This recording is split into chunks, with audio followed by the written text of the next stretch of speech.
the people telling me these stories usually follow up by saying something like they can't believe this is happening. They're shocked. What they mean is that they don't recognize these scenes and the ones that we just watched as being possible in the United States. In fact, a word that I'm hearing used a lot these days is un-American. Un-American. I'm sorry to say that one of the things I'm here to do tonight is to complicate the idea that anything we're seeing now is un-American. Good evening and welcome. I'm particularly excited to introduce tonight's speaker for many different reasons. We are facing some very challenging events during this second Trump administration. These include, as but a partial list, harsh enforcement tactics by masked government agents, even of children and of people going to court as they were told to do by government officials. We've seen summary arrests in formerly protected places such as schools, arrests that are increasingly based solely on apparent racial and ethnic characteristics. Indeed, the lack of care in enforcement or the cruelty with which it was designed has swept up some 150 or more US citizens already. There have been summary revocations of legal statuses that have been granted to Haitians, Venezuelans, Cubans, and others, hundreds of thousands of people who came to the US through legal processes, fleeing desperate conditions and persecution. We've also witnessed an attempt by a summary executive order to overturn 14th Amendment constitutional birthright citizenship as it's been understood by our legal system for more than a century. And this would affect millions who are born in this country. We've seen the virtually complete ending of refugee admissions, except for a few white South Africans, Afrikaners. We've seen targeted ideological deportations of students and invited speakers based on their speech or their writings on US college campuses. We've seen the use of foreign brutal detention facilities in El Salvador to imprison US deportees and attempts to send US non-citizens, including people with green cards and US families and no criminal records, to places like Ghana, Eswatini, South Sudan, and Liberia, where they have no connections at all. Fierce debates over immigration and deportation have a long history in this country, indeed from its very beginning. And there are connections there. The Trump administration, for example, has resurrected a 1798 law, the so-called Alien Enemies Act, that derives from an episode in which Thomas Jefferson accused the John Adams administration of misusing what amounted to arbitrary war powers against domestic political opponents, mostly French and Irish in those days. Jefferson wrote that Adams was engaging in a dangerous, quote, experiment, end quote, against the, quote, friendless alien, end quote, and he warned that the citizen will soon follow. In sum, we are experiencing a new chapter of a very old story, a story that is a central, if often under-recognized aspect of the evolution, indeed, I would say the soul of US law and society. My most important point in introduction is this. While reasonable minds can surely differ about the need for and the best legal methods to achieve immigration enforcement, it is clearly a challenging arena in which we must grapple with the deepest aspects of law, politics, human rights, morality, and ethics.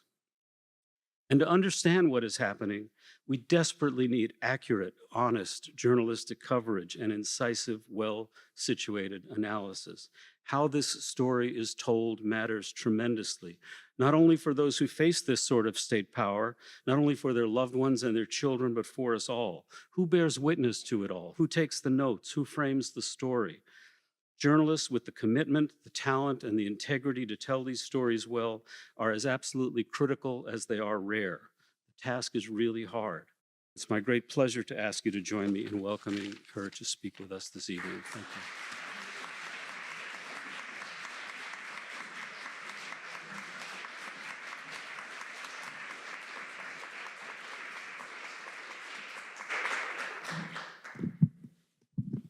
Thank you so much for that introduction. It's an honor to be here, and I'm so grateful for the crowd in the room tonight. It's a difficult subject, so sometimes it can be hard to get people to want to hear about immigration. That's kind of the ironic outcropping of the really difficult moment that we're living in. I think that so many of you are here. And so I'm going to do my best to help you try to understand it. And I think that was the perfect introduction because perhaps surprisingly, I'm going to talk a lot tonight about the past.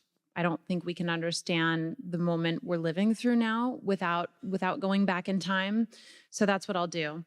So these are all scenes from what the Trump administration promises will be at least a 4-year-long mass deportation campaign. And we're only 10 months in. It's a stunning moment, even for me. And I don't know what's more rattling, watching a video of a violent arrest or a distraught child, or contemplating the haunting reminders of people who are in the process of receding from our society, either because they've been taken or because they're too scared to carry on with normal life. Even if you don't know any of these people personally, you'll probably at some point in the next few months come across evidence of their existence. It might look like slots that open up at your child's daycare because some parents have become too scared to go to work and they can no longer afford it. It might look like a truck full of construction materials ready for a full day of work that was left abandoned in the street because its driver was taken.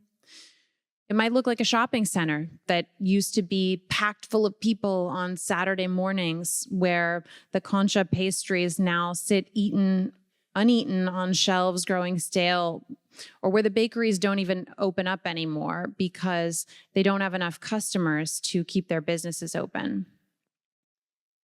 These are all things I've had described to me recently by people across the country, and the people telling me these stories usually follow up by saying something like they can't believe this is happening, they're shocked. What they mean is that they don't recognize these scenes and the ones that we just watched as being possible in the United States. In fact, a word that I'm hearing used a lot these days is un-American.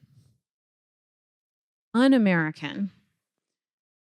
I'm sorry to say that one of the things I'm here to do tonight is to complicate the idea that anything we're seeing now is un-American. As Americans, we aren't great at remembering our history. I think we all know this by now. But one of the things that I've found as a journalist, and I started doing stories about immigration almost 15 years ago. I studied the history of migration as a student. I grew up in a hub for immigration from all over the world. One of the things I've noted over that period of time is that we're exceptionally bad at knowing our immigration history in the United States. And I think this is a really big problem. Not just selfishly because it's the subject I've chosen to dedicate my career to, but I think actually our failure to know and to remember this history helps to explain why we've been stuck on this issue for so long. Throughout my lifetime, going back to the last time our immigration laws were changed in the 1990s, and by the way, we still had plenty of issues then, so I think going back even further, it's as if Democrats have said, if only my party were in power, then these immigration issues would be fixed. And Republicans have said the same thing. If only my party was in power, our immigration issues would be fixed. Obviously, that has not happened. People weren't satisfied under the Obama administration. They weren't satisfied under the Biden administration, and they're not satisfied now. A majority of Americans disapprove of what the current administration is doing. So what are we missing? I think underneath that confusion are some fundamental misunderstandings about what our immigration system is, what the rules are, which I'm going to talk about tonight. But there's also some intentional misleading and eliding, sleights of hand that politicians on both sides have engaged in rhetorically. And that might immediately get some hackles in the room up. I'm noticing lately, especially, that people really don't like me to compare Republicans and Democrats when it comes to immigration. You know, they really want me to argue that the other side is, quote, worse than theirs. It's true. It's true that ICE is being more violent in the way that it makes arrests than we've seen since the agency's inception after 9/11. It's also true that they're being more careless about arresting United States citizens and legal residents than before, and more brazen about racial profiling. However, none of what we're seeing right now is unprecedented. We're all paying attention and we're watching it on our devices, but this is not new, not even in the recent past. And, I think at best, what we're living through now is the most intense flare-up of these issues that have repeated themselves again and again. And this moment very closely mirrors the past. So that's why I think it's really important for me to talk about the failures of both Republicans and Democrats to fix our immigration system in a way that makes it both functional and humane. And as we get into this, just a note about my vantage point on this issue. As you know, I'm a journalist. My job isn't convince you to take on any one perspective or another. My job is to arm you with the facts, to arm you with the truth, so that once you have that good quality information, you can then decide how you want to participate, whether that for you means to vote or protest or divest or invest. Whatever you choose, you should be able to see through the talking points and the spin on your own if I've done my job, because the very foundations of our democracy, of our system of government, this idea of one person and one vote, they're meaningless if you don't know that the possibilities you're being offered, all of the possibilities that you're being offered, are obsolete. And if you don't know what to ask for instead. So before I get to what to ask for now, I want to go back in time. And I'm going to ask for some audience participation. Can anybody be brave enough to raise your hand and let me know, why do you think the American immigration system was first established? Why did we get our first immigration laws in the United States? Anybody? Sure. Before that, actually. So you mentioned after 9/11, and circumstances did really change since then, but our immigration laws go back a lot further. Let me get my first slide going here.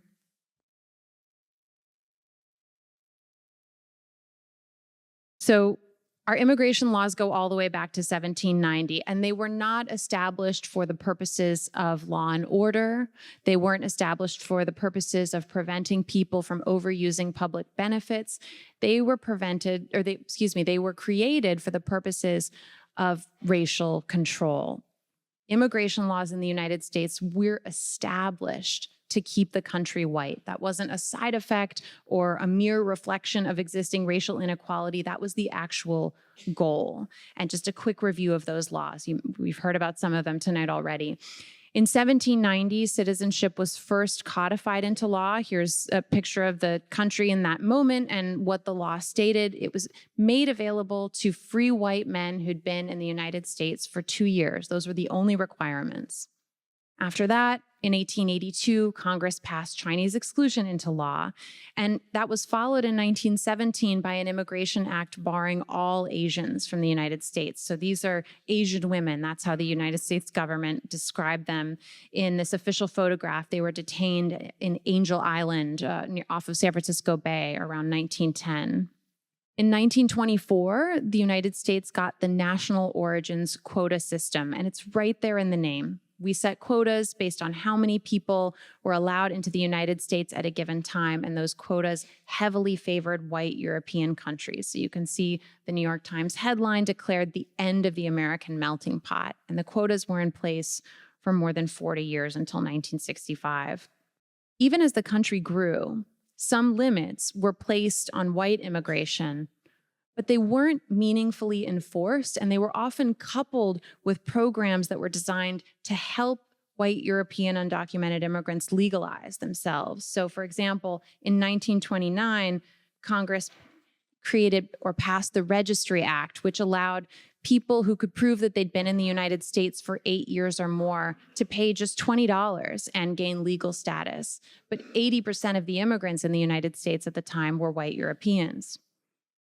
And from 1939 1935 until 1939, the Immigration and Naturalization Service used a program called pre-examination to allow undocumented immigrants to enter the United States and then just to exit the United States and then magically re-enter as legal immigrants.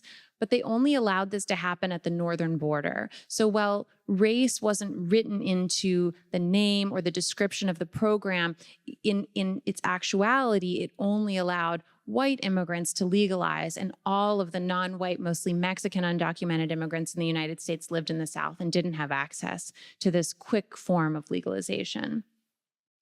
There are also lots of examples if you go back and see members of Congress and judges intervening personally in cases of white European immigrants, some of whom had committed no crime other than entering the United States without permission, others who had criminal records, sometimes serious ones. But our elected officials, judges, people in power felt that deporting those people was too severe a punishment for the crime they were accused of. And so they were on an individual basis let off the hook and allowed to legalize. So these formal programs really changed the trajectories of many European immigrant families' lives for generations and allowed them to flourish. And here's a photo and an example of them flourishing. Meanwhile, non-white undocumented immigrants were facing intense immigration enforcement and harassment. The Eisenhower administration, I'm just going to give you a few examples. You heard about a couple more in the introduction, and we could really go on ad nauseum with examples. But in the 1950s, the US government launched an effort to deport millions of Mexican immigrants specifically. INS officers stormed immigrant communities from California to Illinois, and the historian May Nye found a congressional report that compared the cargo ships that some immigrants were loaded onto during these deportations to ships that were carrying people who were enslaved through the Middle Passage. She documented a raid in 112-degree heat where 88 people died and found the remarks of a labor leader at the time who said that people were being herded like cattle into the backs of trucks to be sent back to Mexico. The goal of this program, as stated, was only to deport people of Mexican origin who didn't have legal status in the United States. But government officials later acknowledged that hundreds of thousands of Mexican American United States citizens and legal residents were also deported. During this time, and this is a picture of some of those deportations being carried out under the Eisenhower administration. During this time, Mexican American citizens and legal residents also suffered regular indignities at the hands of border enforcement authorities. From 1917 into the 30s, a program required people crossing the border legally from Mexico only to be bathed on their way into the United States. And people would dress up ahead of crossing the border because anyone who was determined to look as if they were dirty by Border Patrol officers would be bathed in a special mixture of chemicals that included kerosene. Their belongings were put into gas chambers to be sanitized. From the 1930s into the 60s, border agents sprayed DDT, which is considered a probable carcinogen, onto the faces of more than 3 million guest workers from Mexico, despite there being no scientific basis that any of this was necessary.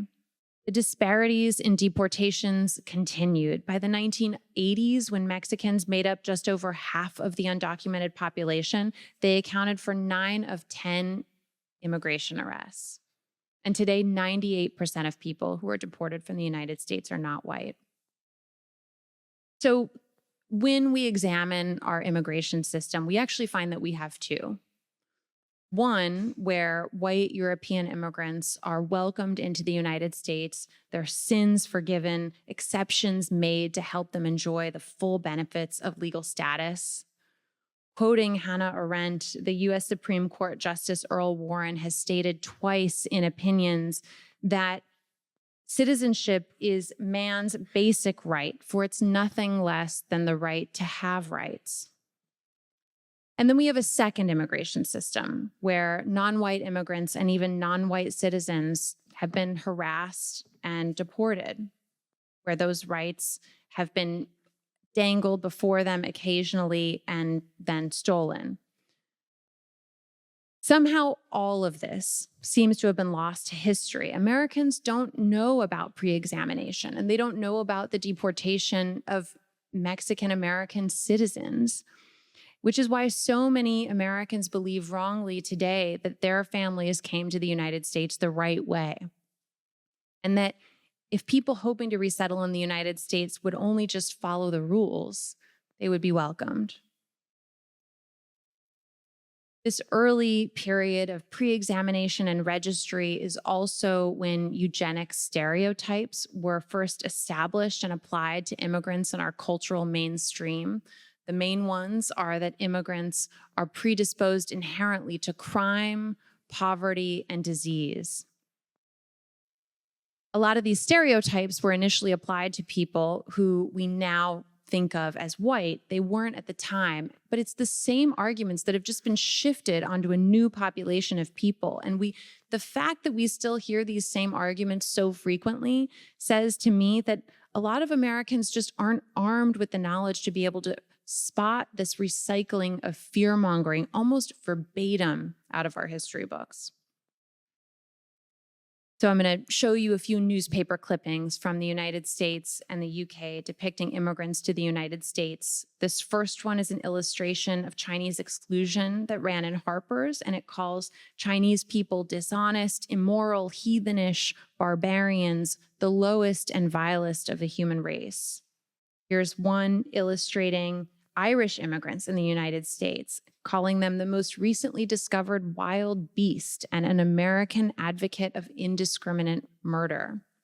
And another illustrating Italian immigrants that ran in the Mascot, a New Orleans newspaper in 1889. It describes Italians as a nuisance to pedestrians. It shows a picture of them begging on the street. It shows them living in filthy, overcrowded housing conditions. And it also says it shows an afternoon's pleasant diversions for Italian immigrants, which is depicted with a picture of them attacking people with knives in the streets. So all of these lines sound very familiar, right? These are all things that you've heard said almost again verbatim about today's immigrants.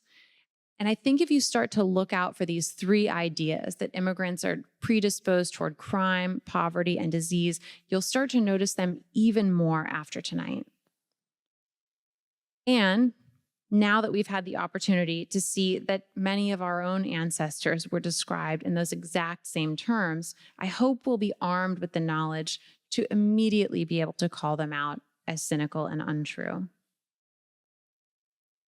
These stories pop up again and again in American politics because they're effective. Since this country's founding, politicians facing voters who are dissatisfied with their prospects in life, their economic prospects, their educational prospects, what have you, they figured out they can do something a lot easier than actually addressing voters' real concerns. Instead, what they can do is stoke those concerns even more, get people really riled up and mad, and then blame immigrants. Even politicians who don't engage in that kind of fear-mongering know how powerful it is. And that is sort of even more key. That's harder to spot. But that's why you don't see them standing up with the truth in the face of these arguments that we know don't stand up to facts. Instead, they cower in the face of those arguments because they understand the power that they carry. So the truth is that, yes, we do need a functioning immigration system, but instead of the disorderly chaos that has become the norm. But people without legal status currently make up a majority of agricultural workers, close to half of construction workers, a third of hospitality workers, about a fifth of healthcare workers. I believe all of those estimates, by the way, are undercounts because of how those surveys are taken. But even if we take the numbers we have as true, our reliance on this population is undeniable.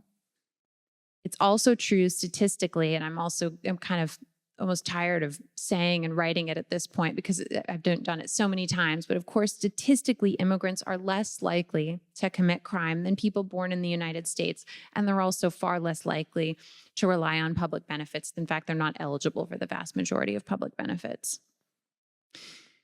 On top of that, immigrants without legal status live in all 50 American states. And I think that's something that the moment of enforcement we're living through now is starting to drive home. I think before, people really thought of immigration as this issue that was, those other people over there. And now almost every American community is having to face the fact that they too are impacted by this issue, whether they like it or not.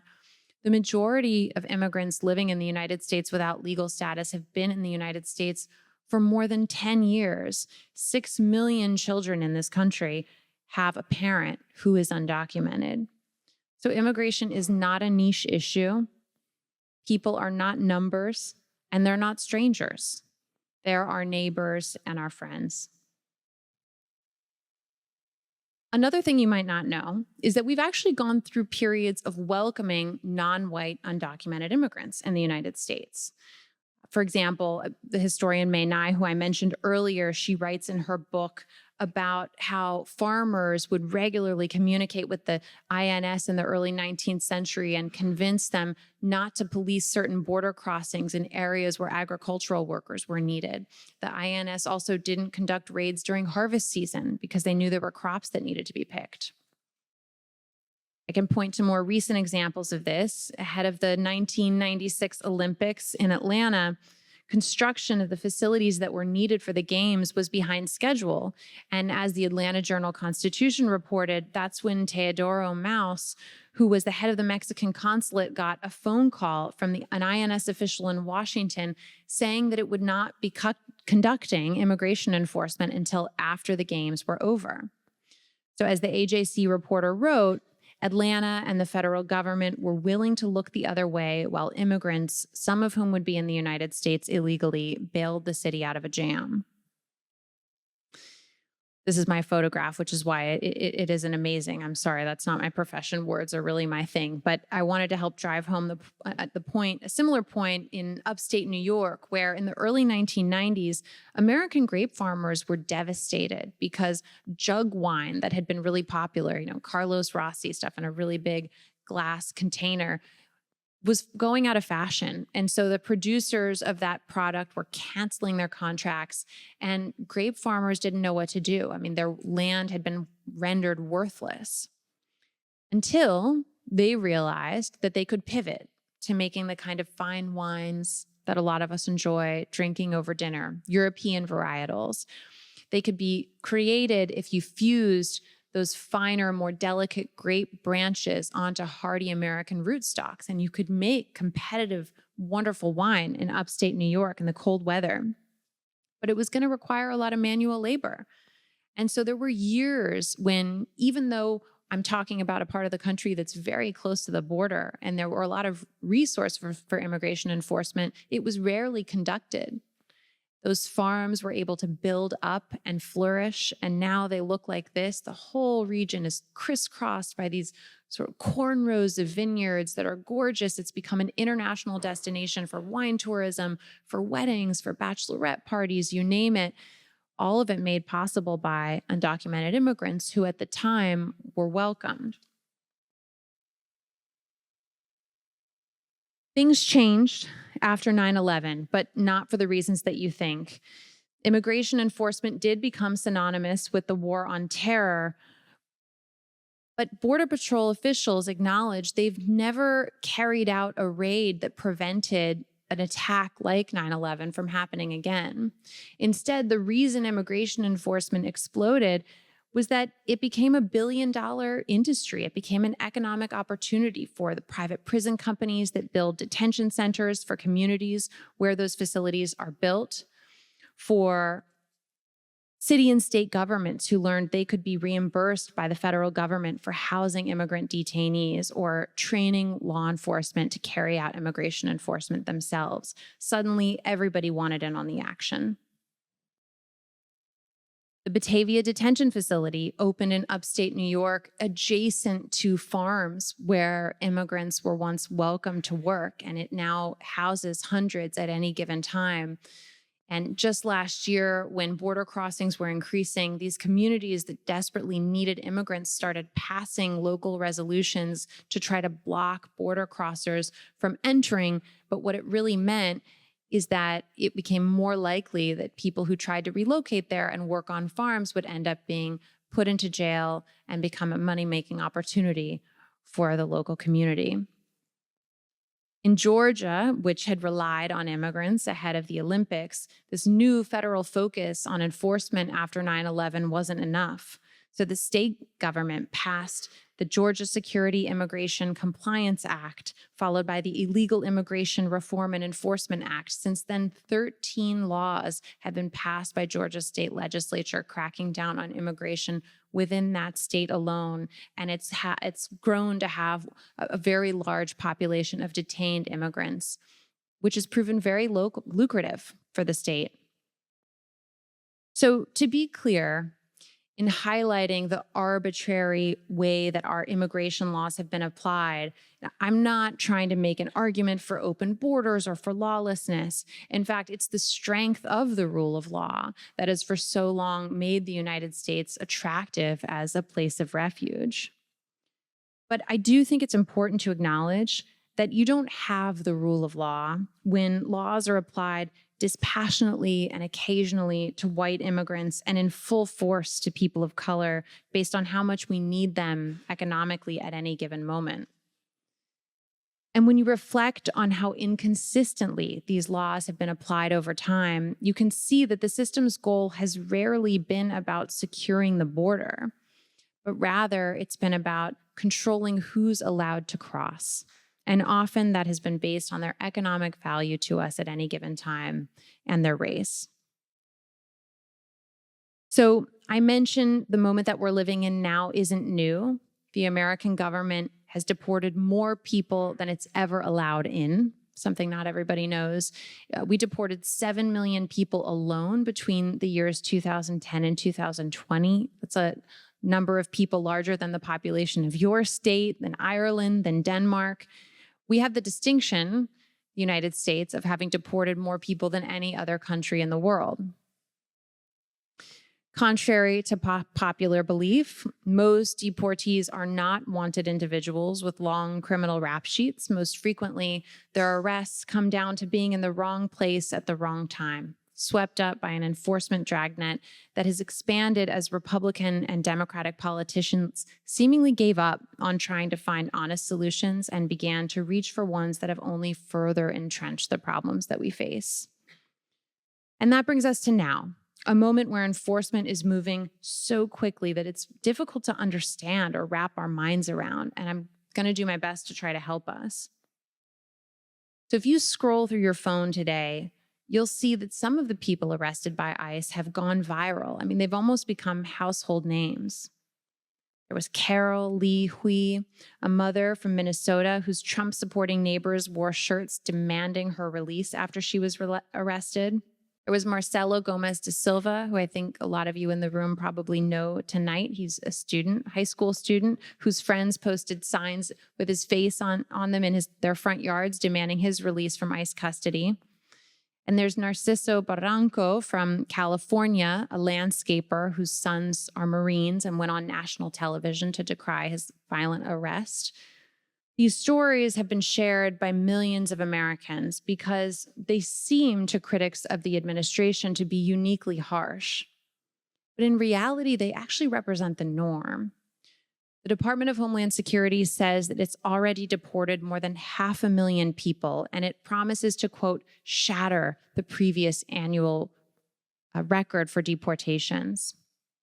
More than 70% of people in ICE custody right now have no criminal past.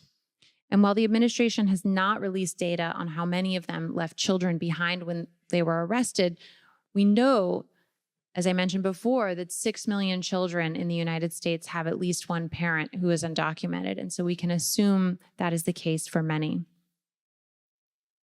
These public campaigns have helped a select few people in ICE custody raise funds for legal representation or even be released.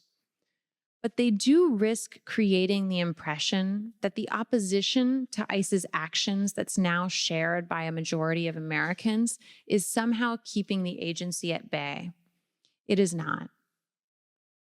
Congress recently voted to make ICE the most funded law enforcement agency in the country and tripled its annual budget to around $28 billion per year, providing another $45 billion alone to expand detention centers. In the barrage of stories of arrests that are flooding our devices, some of those stories have managed to hold our attention. Their details become fodder for conversation over dinner or while we're enjoying quality time with our own families. They linger in our minds afterward for weeks or months, but the conversations that we're having, they don't begin to contend with the scale of disruption that households across the country are facing right now. Not just those families who have a relative that's been arrested, but the millions who fear it could happen at any time. Some of the people whose cases have drawn national attention have actually used their platform to draw attention to this very point. Gomez de Silva, the high school student, said at a press conference when he was released after he stopped at McDonald's to get some French fries, he said that he told the other men he was detained with, "When I'm out, if I'm the only one who was able to leave that place, I lost." Adding, "I want to do whatever I can to get them as much help as possible." Barranco shared words of encouragement with his fellow detainees. He said, "I want to tell their families they have faith, they miss you all, and even in that place they have hope. Asking the administration, please don't take away the opportunities for them to reunite with their families." They were attempting to convey in their words a reality that's so immense it's difficult to fathom. But for every one person arrested by ICE whose name we now know, there are thousands we don't. And while the two of them have become famous in some way for being treated harshly, they're in some ways actually the lucky ones. It'll take us years to understand the collective impact on immigrant families and just non-white families that are being targeted as a result of racial profiling. But even once we do reckon with that collective impact, how do we move forward? I don't think we can successfully without having an honest conversation that acknowledges our economic need for immigrants, but also the fact that they're not perfect collectively or individually, but they're also not numbers.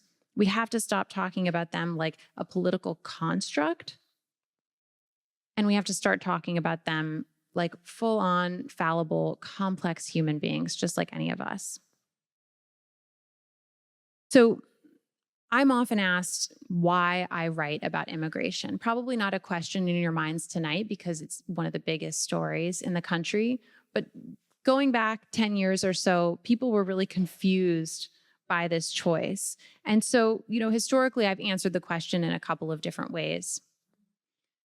Sometimes I point out that I think it's an odd question because I hear it in offices that are cleaned by immigrant workers every night, in restaurants where food is prepared by immigrants.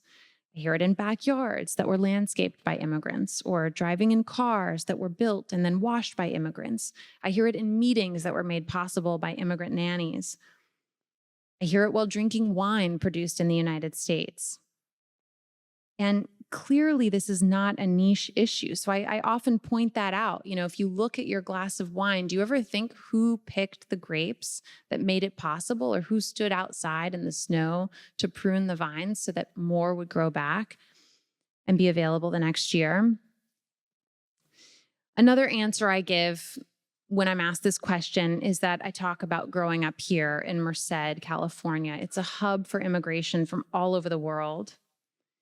And in fact, this is a picture of undocumented workers from Mexico picking radicchio in a field that I would pass on my way to high school every day. I took this photograph with their permission because I was in town to write a story for the New York Times about the farmer they worked for. He'd voted for Trump in 2016 and then regretted it when immigration enforcement began. I've had to write a lot of those stories. So I grew up around these issues, and I saw how race I saw how immigration status, like race, became a structure of inequality that impacted the trajectory of my peers' lives. It determined who was given the opportunity to flourish and live without fear and who wasn't. But I often find that these two answers I give are dissatisfying. I find that a lot of times when people ask why I cover immigration, they're really asking, what are you? They're trying to figure me out.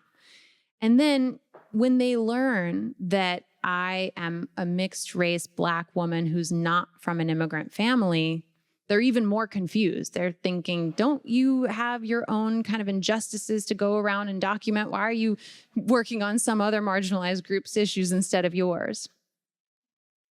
Good question. I have been asked that question so many times that sometimes I start to think, am I in the wrong place? But then I have experiences that remind me I'm not. So I'm going to tell you about one of them. A few years ago, I was reporting my Pulitzer-winning investigation into the first Trump administration's policy of separating immigrant children from their parents at the border.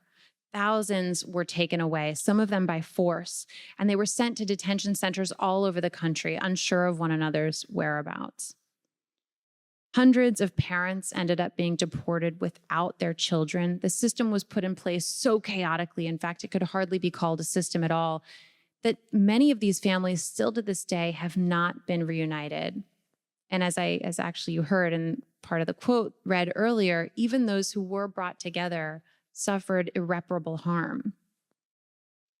So while I'm on this reporting trip, working on the story, I had to go to Alabama for the day. And so I decided, just for personal reasons, on my way home, I wanted to stop at the National Memorial for Peace and Justice in Birmingham.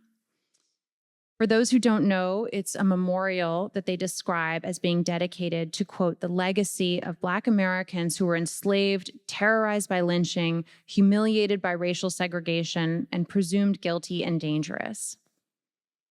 It's a breathtaking exhibit. It sits in a vast field with copper pillars that rise from the earth in honor of people who were killed because of their race. The sheer volume of names is haunting. And it's one of the saddest things that you can imagine.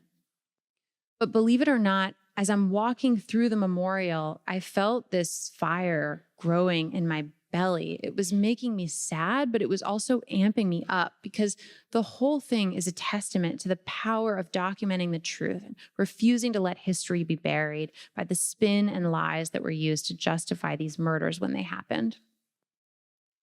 So I'm walking through the memorial and I'm feeling so grateful to be able to do the work I do. I'm ready to go home and start writing my story. But I decide to stop at the museum that accompanies the exhibit first. And it's incredibly well constructed. I highly recommend it for those who haven't been. It's immersive and it walks you through the history from chattel slavery to mass incarceration, really teaching you how the two are linked to one another. At the end of walking through it, I emerged in a final exhibit. Hundreds of newspaper ads placed by families who were separated while they were enslaved and were trying to find each other now that they were free. These are people searching for their beloved relatives who were taken from them at a time when they were viewed as less than human and merely useful to this country for their bodies that could be used to make other people make money. So as I'm reading these ads placed by husbands trying to find their wives, children trying to find their parents, siblings trying to find one another, I was reminded that the story that brought me to Alabama of family separation, it didn't just belong to some other group. It was also my story. And I hope tonight I've helped you all see that it's yours too. Thank you.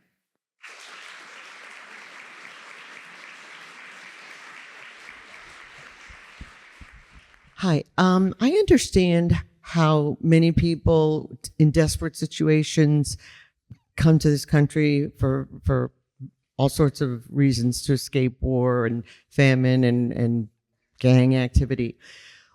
Those that have come here on some sort of a visa and then let it expire, can you explain what does your research tell about why they didn't just do whatever they needed to do to continue to have a legal status? Why did so many become undocumented in that situation? So that's a good question. Thank you. Because so many people who entered the United States legally have lost their status recently, whether they came in and had temporary protected status because of something going on in their home country, or because they were allowed in under a program that the Biden administration created that specifically helped a lot of Venezuelans because of the exodus there. The Maduro regime was cracking down, and the Biden administration created a parole program to allow people in legally that President Trump eliminated. And so now you have all these people who were legal immigrants, and then they woke up the next day and they all of a sudden were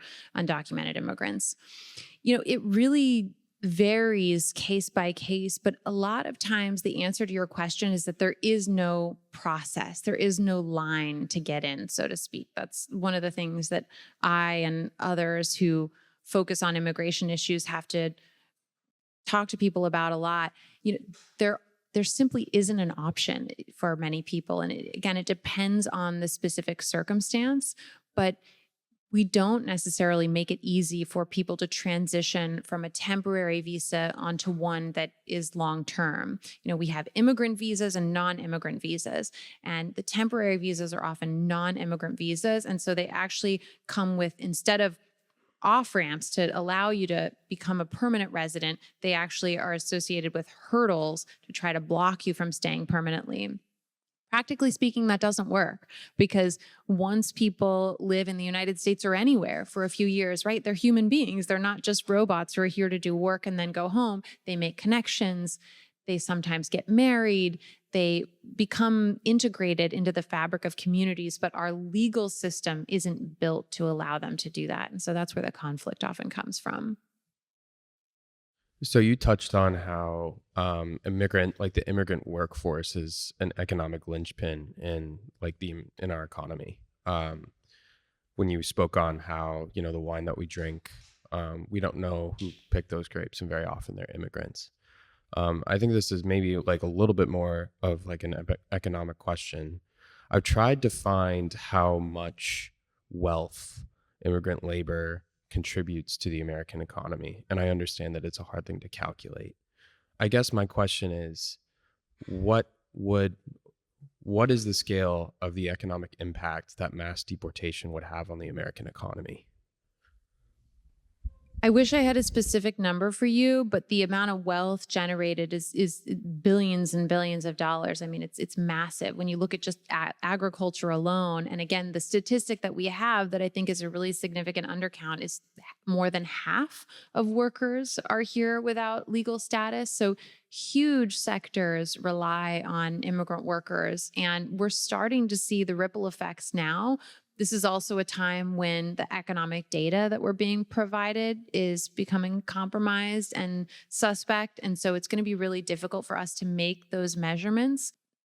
But I think that, so I'm going to give you an unsatisfying answer, because it's essentially what I talked about before, which is that, when I really encourage people to think about your day from start to finish, because I think a lot of Americans, especially liberals, will kind of just in this knee-jerk way say, of course we need immigrants. Our economy requires their work, and then just kind of move on. But really think about your day from start to finish. I mean, when I got started on my book project, I was talking with my agent about how she said the proposal I wrote made her realize that she so often is ordering lunch from Uber Eats while she's doing her job. And so it's not just the crops that were picked that went into the sandwich that she's ordering. It's also the person making the sandwich. It's also the person delivering the sandwich. I mean, in New York City, these folks are almost guaranteed to be immigrant workers. So really slow down and think about your day from start to finish, and think about whether any of it would have been possible without the presence of immigrant workers. I mean, I think if you're not coming up with an interaction every couple of hours, you're probably not looking hard enough, because it really is very pervasive. Thank you. Thank you for taking the time to speak with us, first off. Another hallmark of the first Trump administration I don't think gets talked about enough is the restriction of immigration, even travel for Middle Eastern countries. And I think we're starting to see that kick back into full swing. So I was curious to see how you thought those efforts, to restrict and deport peoples from the Middle East to North Africa would coincide with the efforts to deport and restrict immigration from the southern border. Thank you. Yeah, thanks for your question. So again, when I talk about those stereotypes that remain so powerful today, this idea that immigrants are predisposed toward crime, poverty, or disease, in the case of the travel bans implemented under the Trump administration, that was the crime stereotype, right? That law was based on the assumption that based purely on where a person was born, they were more likely to be a terrorist. And of course, that is not without precedent. After 9/11, the Department of Homeland Security oversaw a program called NSEERS. It was a database. People who were from specific Middle Eastern countries had to register specially with the United States government and had to go to regular check-ins. No other immigrants had to do these check-ins. The program was ended under the second Obama administration, and the government admitted that it was of absolutely no use to the public. It was a complete waste of taxpayer dollars and essentially just a tool for racial profiling. And of course, as you all know now, we're seeing racial profiling impacting not just Latino immigrants, but Middle Eastern immigrants too. So this is very much a repetition of the past. And I may be a broken record here, but I think that these things are allowed to happen again and again because we're not as good at spotting them and calling them out and kind of immediately responding with those critiques. It takes a while for us to realize that we are simply just repeating the past. Hi, good evening. Thank you. You were phenomenal. So a lot of times I find that people come to these events either because they're required and then can tune in and out, and then we go home, we can change the channel and disconnect. What are some ways that people can use their privilege to be able, in everyday life, to be able to advocate for the immigrant community? So I'm a journalist, so you put me in a tricky bind by asking the question, but of course I completely understand. I mean, for me, knowledge is power. For me, talking about these issues more can be really, really impactful because there are still so many common misconceptions. And that's why I appreciate the question that you asked first about why people who had temporary visas just didn't simply renew them. I mean, I think lots of people don't realize that there aren't actually legal avenues that exist for most immigrants, even the ones who we rely on most, even the ones who arrive in the United States, and this is in fact most people, and have a job within 72 hours, because that's how desperate we are for their presence, but we don't have a legal way for them to actually do that. So I think just talking about those common misconceptions, dispelling the myths, whether you're telling first-person anecdotes or you're whipping out statistics that you've taken the time to memorize. I mean, you want to make it accessible for people. You don't want to turn them off by lecturing them, but I think we can't do enough to just demystify the truth for people. I think that's really important right now, especially in a moment of such curiosity, which is rare. Thank you so much for being here tonight, and I'm going to request that you give us an optimistic answer. From a personal point of view, and with these disturbing images that we are seeing, with workers being hauled off and worse than that under terrible circumstances. Could there possibly be, and let me add, you quoted the statistics, which is that 70%, I believe you mentioned, of the American population does not agree with what's happening with the Trump administration and ICE removing the that was 70% of people in ICE custody right now have no criminal record, but more than half the country disapprove of how Trump is handling immigration enforcement. Yes, actually, I think it's even more, 62% now. It went up. We have a new number every day. Yes, we do. So, which is very good. And so my question is, from your perspective, from your vantage point, might there be a silver lining in what we are seeing, what the American people are viewing, and what businesses are experiencing, the decline in the American economy, and again, the daily increase in the number of people who are agreeing with what is happening. Do you see a silver lining in that?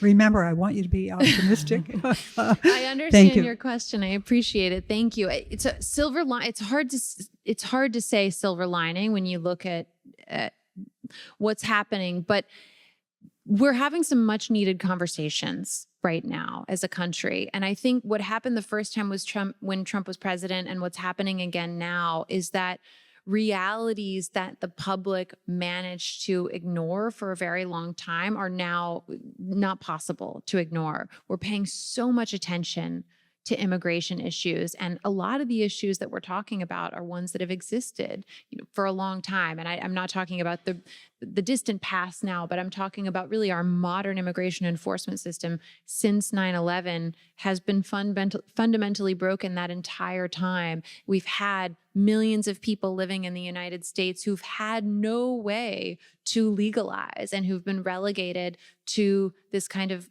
partial participation in public life and partial access to rights. And that's obviously a problem, especially when folks are so deeply entrenched in our society, which is why you're seeing children who are American citizens who spend every day of their life in the United States here with their parent being taken away, who's been here for 20, 30, 40, 50 years. I mean, it's not a functioning process, and it's also not new. So I do think that there's a bit of a splash of cold water onto our faces happening right now that hopefully will lead to a more honest conversation and debate moving forward. Because I think one of the things, just a quick addition, one of the things that kind of prevents progress when it comes to updating our immigration laws is this idea that so many Americans think of immigration as that issue. I mentioned this, that is about those people over there, not about me, and even if people feel bad or they're interested a little bit in immigration, they don't put it at the top of the list of issues that determine how they vote or what they say when they call their congressman. It feels distant. And now we're all realizing it's not distant at all. It never has been distant. And so it really is something that everybody needs to take more seriously, not just people whose own nuclear families are being impacted. Well, one more question. Thank you so much for this presentation. Going back on your example of the winery and how there are immigrants that are sometimes welcomed, and how it's sometimes arbitrarily enforced, like immigration laws, I guess, and how immigrants are kind of seen and treated. Do you see the possibility of that arbitrary enforcement being eliminated regardless of how they add to the economy or the economic state, or maybe who's controlling the government at the time? Do you see that arbitrary aspect being removed, or is that like unavoidable? I think that we're still seeing arbitrary enforcement of immigration laws. And thank you. It's a great question. So it might seem like ICE is going after every single undocumented immigrant under the sun right now, but they're actually not. There are enforcement activities that are concentrated in Democratic-led cities, but also in Latino communities specifically. I mean, there are many white European undocumented immigrants in the United States who overstayed their visas. And if you've overstayed your visa, we know where you live. We actually have your address because we got it to get the visa. There are all kinds of different demographics of undocumented immigrants, but you don't see that diversity reflected in the demographics of people who are being arrested right now. And you better believe, and in fact, this has been reported in the national news, that at one point the agriculture secretary called the president and he announced briefly, then changed his mind and has kind of waffled on this. He announced briefly that there would be no more raids on farms and no more raids within the hospitality sector because business owners were so concerned. Even when that isn't reported in the news, it's happening all the time. Farm owners, business owners are lobbying, they're calling their local elected officials and begging them to call Washington and the White House and saying, please leave my business alone. Go ahead and keep doing your enforcement, but just don't come here. Don't come to my backyard. So there in no way has that arbitrary enforcement gone away. We still see the same types of people, predominantly non-white people, being targeted for immigration enforcement and others being left alone. Thank you all for your questions. And please join me once more in thanking Caitlin Dickerson.